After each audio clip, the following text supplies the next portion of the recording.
परिसराभ्यास धडा दुसरा अबब किती प्रकारचे हे प्राणी या धड्याचे स्वाध्याय पाहणार आहोत। प्रश्न अ, काय करावे बरे? पाणी साचले की तेथे डास होतात। डासांमुळे हिवताप, डेंगी, चिकनगोनिया या रोगांचा प्रसार होतो। डास होऊ नयेत म्हणून उपाय करायचे आहेत। काय करावे बरे? तर उत्तर आहे पाण्याची डबकी साचू देऊ नयेत, पाण्याच्या पृष्ठभागावर कीटकनाशकांचा फवारा मारावा आणि आपले परिसर स्वच्छ ठेवावे। यामुळे या रोगांचा प्रसार होत नाही। प्रश्न आ, जरा डोके चालवा। 1. भुंगा हा उडणारा प्राणी आहे, पण तो कीटक आहे की पक्षी?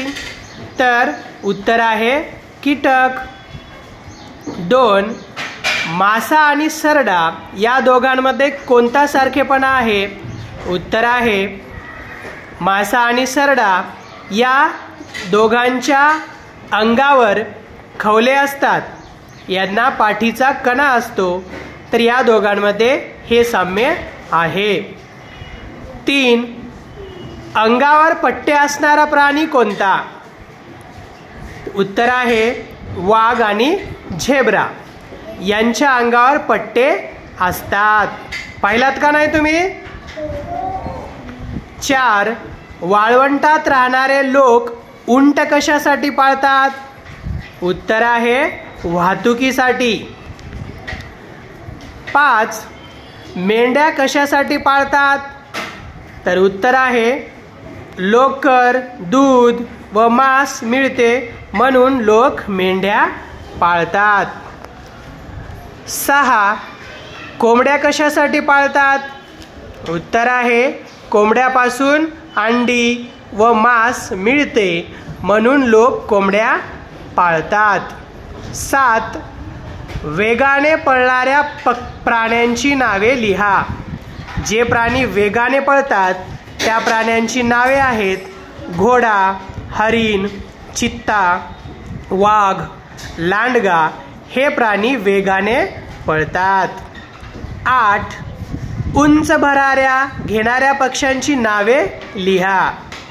उत्तर आहे, आता उंच भरारी कोणकोणते पक्षी घेतात? गरुड, ससाना, घार हे पक्षी उंच भराऱ्या घेतात। 9. अंगावर ठिपके असणारे प्राणी कोणते? उत्तर आहे ज्या प्राण्यांच्या अंगावर ठिपके असतात ते प्राणी चित्ता, जिराफ, हरिण या प्राण्यांच्या अंगावर ठिपके असतात। 10. आयाळ कोणकोणत्या प्राण्यांना असते? तर उत्तर आहे सिंह या प्राण्यांना आयाळ असते। प्रश्न ई, पुढील वाक्य पूर्ण करा। सर्व कावळे टिंबटिंब असतात, सर्व पोपट टिंबटिंब असतात, पण गायींचा रंग वेगवेगळा असतो। गायी काळ्या टिंबटिंब किंवा टिंबटिंब असतात। तर ह्याचं उत्तर आहे सर्व कावळे काळे असतात, सर्व पोपट हिरवे असतात, पण गायींचा रंग वेगवेगळा असतो।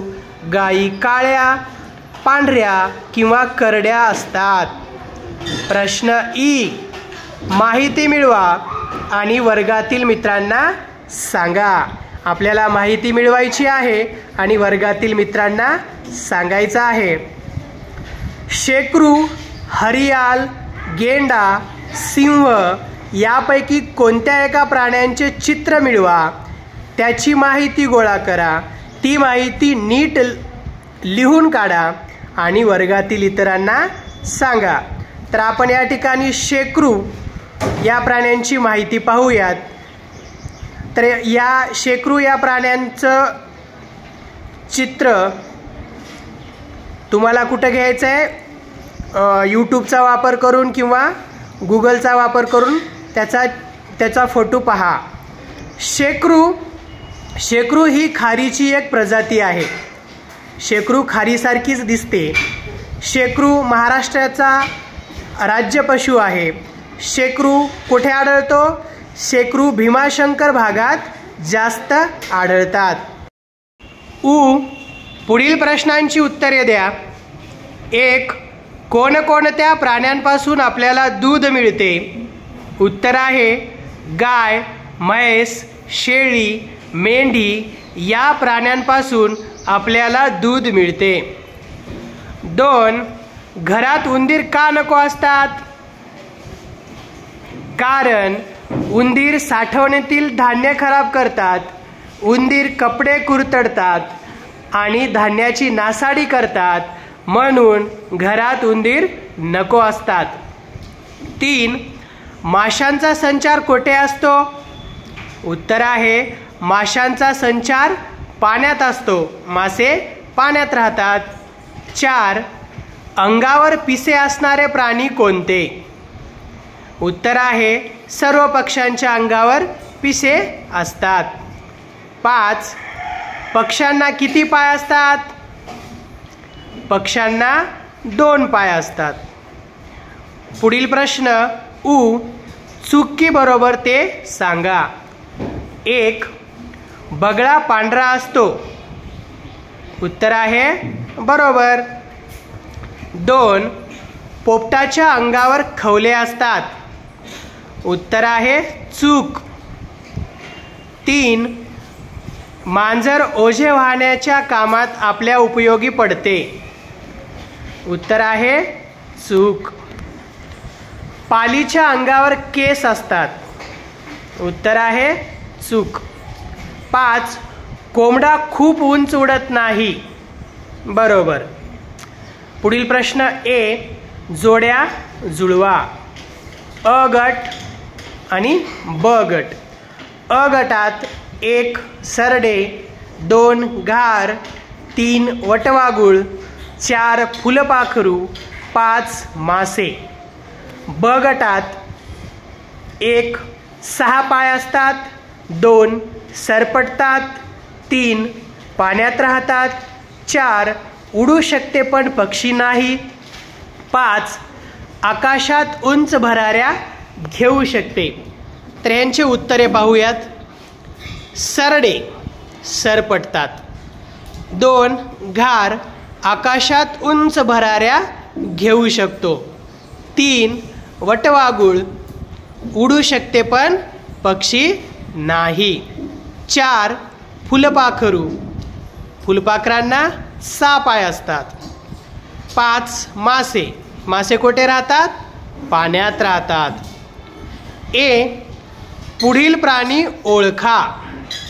1 घरात जळमटे करणारा सगळ्यांनाच माहिती आहे कोळी.